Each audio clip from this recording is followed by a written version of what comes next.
And hello everybody, this is the news for November 22nd, 2014.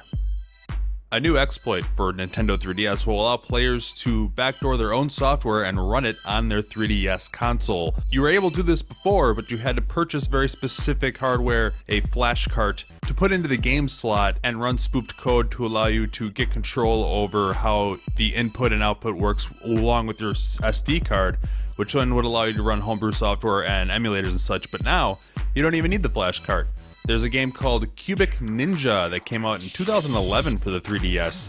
Inside of the game, there is a map editor, and if you use a glitched save file, it allows you to run your own code, and therefore run your own emulators, ROMs, and homebrew software. A concern of this is that it could maybe lead to 3DS game piracy, but what it's actually doing is just allowing you to run unsigned code on your 3DS console, so it'll allow you to run things that weren't meant to run on 3DS to begin with. It does this by running it through the game Cubic Ninja to make it seem like it's signed code. So it's not really going to lead to any more like piracy of actual 3DS games. What it will do is allow people to make their own homebrew code, run their own software on the console, allow you to maybe make your own homepage or customize some software on your 3DS itself. Nintendo has already pulled the game in question, Cubic Ninja, from the digital sales store in Japan in response to this, and it's suspected that they're going to issue a firmware update to lock out this exploit. But all any user really has to do is not update their 3DS, and they can continue to run homebrew software. And an interesting side story to this is, right after the news about this hit the internet, people selling copies of Cubic Ninja used have changed their pricing model to adjust. It's settled down now, but the day that this was announced, the average price on Amazon for the game went from $3 to around $55, which is more than the game cost when it came out. Earlier this week, Valve has released a new list of rules and guidelines for anyone trying to get their game into early access. So let me go through some of the guidelines here. It's really kind of a thematic thing. So here's some of the guidelines. 1. Don't launch in early access if you can't afford to develop with very few or no sales. That's a thing that's very important because some games get through Greenlight, get on Steam, get in early access, sell maybe 100 copies, and then die. The developers are planning to make it big on Steam, get all the development costs covered just through sales alone, and be home free. That's a really dumb way to do it, and it's burned a few people before, so it's good that they're doing that. Another guideline is make sure you set expectations properly everywhere you talk about your game, and do not launch in early access without a playable game. And also, don't launch in early access if you're already done with development. So these are topics which are: don't tell everyone that you're going to have the greatest MMORPG ever made if you don't have servers or a back end or even a plan to make it happen. Don't just give out screenshots.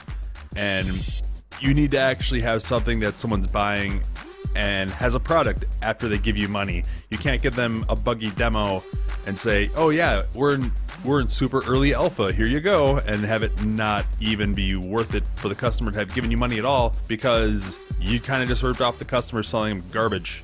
And Steam doesn't really want you to do that anymore, as well as they do want you to follow a few rules when it comes to actually releasing the game, and these points are non-negotiable. So the following that every single developer in early access from now on needs to follow. You can no longer promise specific future events for your game, which means you can't promise a feature until it's already in the game. You can't tout something and advertise a feature that hasn't implemented into the game already.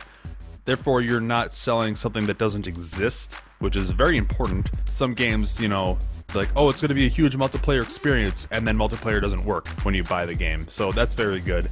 Valve now also requires developers to launch on early access as at the same time that it's being unlocked on other storefronts or websites. So sales have to be consistent, and developer cannot charge more on Steam than they're charging everywhere else. So you can't charge on your personal website for alpha access less or more than on Steam itself. It has to be consistent pricing. And now Valve also requires developers to brand their game as being early access everywhere they sell keys for their game, not just on Steam itself. So then if they buy a Steam key through a different source that does not specifically mention that it's early access, and they activate that key on Steam, they're not surprised that they're being sent into an early access game that isn't actually there. So all these rules and guidelines, they're really designed to make sure that the customer is more protected from the service. This does not mean that from now on every early access game is going to be a golden god, you know, every promise capped, no one's going to be screwed over kind of thing, but they're actually taking steps to creating rules that they can hold developers accountable for in the instance that they fail. And that's very good. They want to make sure that developers succeed in early access and do not just launch their game in early access, hope they're going to make a bunch of money up front to pay for development, and then fail.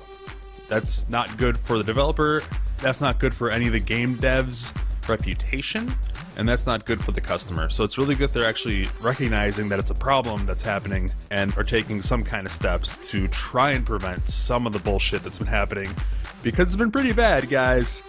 Don't know if you noticed, there's been a lot of failed early access games recently, and it's not a good thing for anybody. So good on them for that. I don't know if this is actually going to prevent people from, like, you know, busting their way through Greenlight, selling garbage, and then like, you know, cashing in and leaving. But hopefully they'll give better guidelines to people who do want to do the right thing and who do want to succeed on Steam, but don't have an accurate or good way to, like, go about that. Don't set their expectations too high for how much money they can make on the service, and, you know, plan realistically what they need to do to be successful. And last story of the day. The multi-channel network Machinima has issued warnings to all of its partners, claiming that Activision has taken upon themselves to issue copyright strikes to YouTubers showing videos of Call of Duty Advanced Warfare glitches and bugs. There's been rumors about this for a few days, actually, that I've seen just like on Reddit and around the internet, like on Twitter and stuff, but nothing was substantiated.